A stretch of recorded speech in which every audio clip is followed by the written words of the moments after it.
Hey, are you a business owner, entrepreneur, or professional? If so, we want you to apply to be a featured guest on our show. My name is Adam Torres, and I host the Mission Matters series of podcasts. I've recorded over 3,000 episodes, and we are just getting started. How do you know if you'd be a good guest to be on the show? Well, only one way to find out, and that's to apply, but I'm going to let you in on a little secret. We want guests that have a story to tell, guests with a brand, a product, or a service that can benefit my audience of listeners. If this sounds like you, go to missionmatters.com and click on Be Our Guest to apply. I'd love to talk to you and get to know more about your story. Again, head on over to missionmatters.com and click on Be Our Guest to apply. All right, now let's get into the show. Hey, I'd like to welcome you to another episode of the Mission Matters Business Podcast, your source for all things business.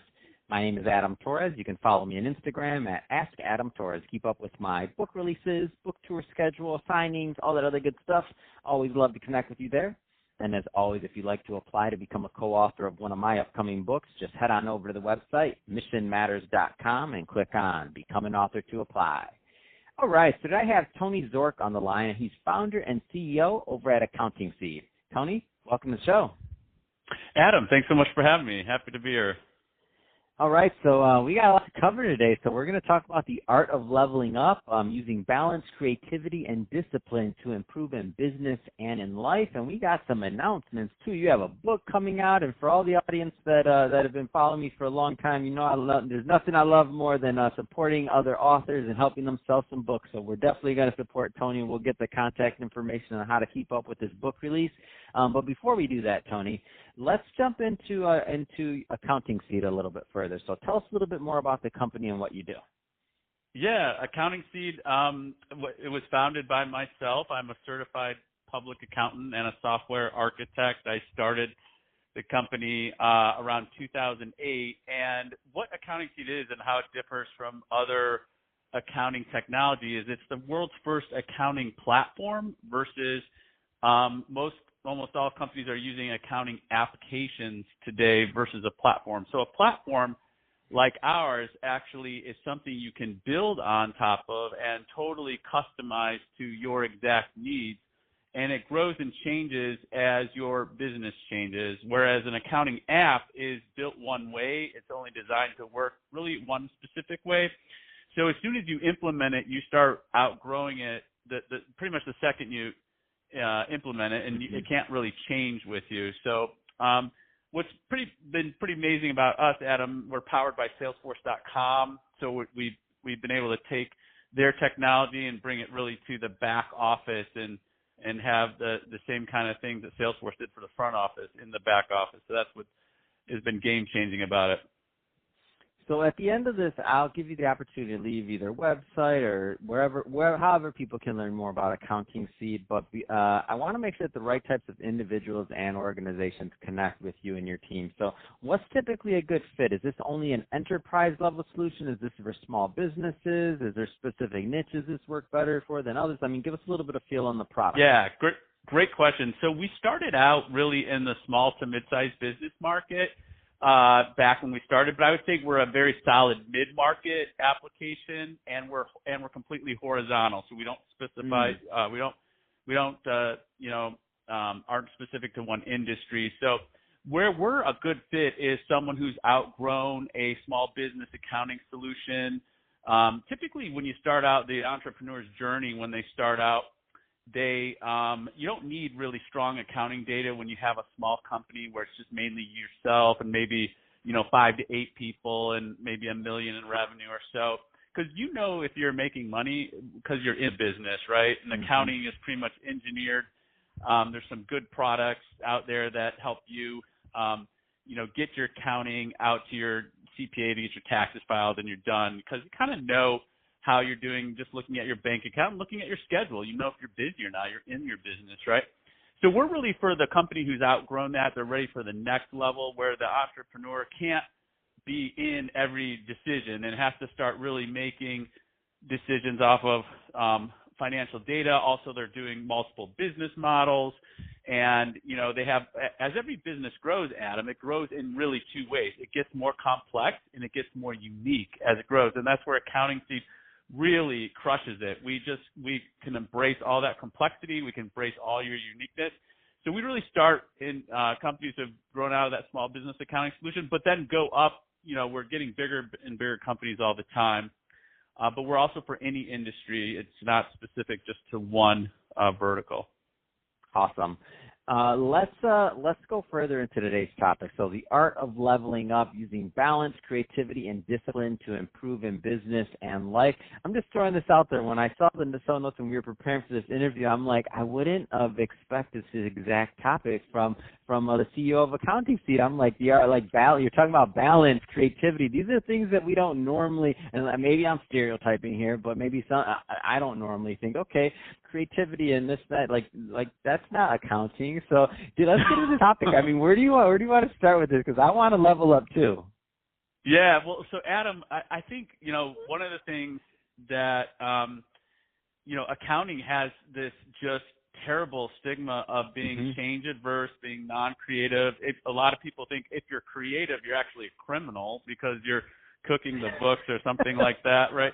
It's totally, it couldn't be farther from the truth. We need, because accounting is just a business process like any other, and it needs to be well engineered and reliable and adaptable to the changing circumstances of the business. And as a business gets more innovative in the way it does things, the ability for the back office and the accounting department to accommodate that financial data in the way that business is operating does involve creativity as well.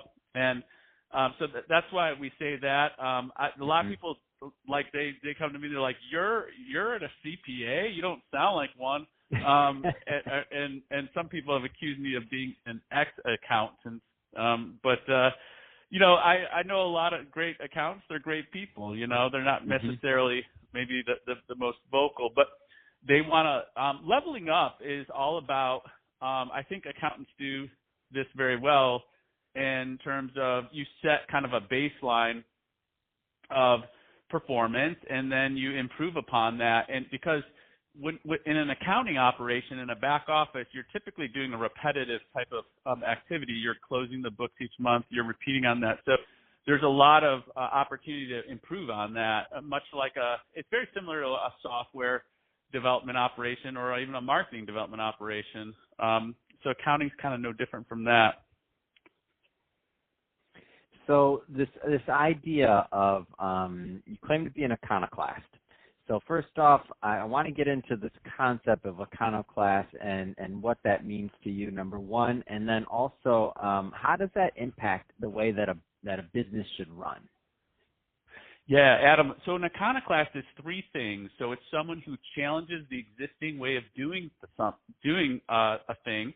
They engineer a better way, and then have the discipline to execute that plan. So it's those three things. So I think it's, in my life, from what I've seen, it's really the key to success of everything, and it's really around forming this habit. So the first habit is challenging the existing paradigm. It is asking the question, why are things the way they are? And that's what I do in my book, is kind of outline my framework and tools for you to assess that, right? So then a lot of people do that. They do challenge the existing paradigm. They're like, that's this because of this way.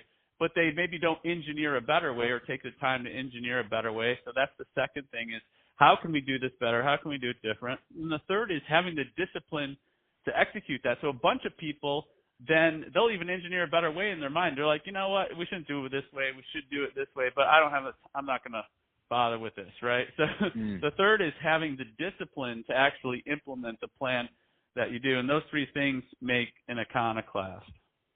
And so how does this? Let's if you can give let's give an example of what I want to flesh this out a little bit, and how somebody should be thinking about using this to run their business, or just some ways to approach it. Because when you said this, the first thing that my head went is, I'm like, oh, I'm an iconoclast too, but I don't know if I am, like, in my day-to-day running the business. So I'm like, I had that like Me Too moment of like, oh, me too, I do that, but then I was like, but do I qualify? And not we're not segmenting people, but I just need to know for me. Like, give me an example. Yeah, I could give you two examples, Adam, and it doesn't have to necessarily, an iconoclast doesn't have to be a business person, and not all entrepreneurs are iconoclasts. So Mm-hmm. it's really those three things: someone who challenges, who engineers a better way. It could be a mom trying to have a better way of picking her kid up from school. It could be an executive trying to approach a new market. So here's an example. I'll tell you. So I engage in intermittent fasting. I eat once a day. I eat between 6 p.m. and 10 p.m. and I consume all my calories, and I'm able to do my workout routine and stay at a target weight doing that. And so that I challenge the paradigm of why do we need to eat 3 meals a day? Where does this come from? Why I've been raised this way every day of my life? And it turns out that people weren't always eating 3 meals a day. That it is really around the 1700s that we started this from the agricultural revolution and developed this methodology as a means for businesses to sell more products that sell more agricultural products. So they invented these 3 meals, and then this became habit, and that's where that came from. So what I did was challenge that. So I engineered a better way, which is adopting intermittent fasting, and then I executed that. I slowly moved myself off of 3 meals a day onto 1 meal a day over time, and had a plan to execute and do that. So that would be an example of an iconoclast in action. Oh, that's but awesome. It could be in business, could be in anywhere. That's a great example. Thank you for that. So I want to go further into your book. So it's coming out in 2021. It's called Iconoclasm: A Survival Guide in the Post-Pandemic Economy. Can you tell us what you want readers to gain from this book? Because I think it's very timely. Yeah, it is very timely, Adam. There is never a better time in the history of the world, or the history of America, the world. You could argue at any point, but there's never been a better time to start getting. So what the book is about it's getting people into a habit of these things, getting them into a habit of challenging the existing way of doing things, engineering a better way, and executing that. So the first thing is even a framework. So Adam, the world revolves around what I call dynamics. So dynamics are things like beliefs, tools, resources, politics, environmental factors. So these are forces in the marketplace that help shape things, right? It could be a law. It could be a new technology. It could be a new tool. It could be even a belief system, right? When we figured out that the Earth was moving around the sun, that was a change in dynamic back in the Middle Ages, right?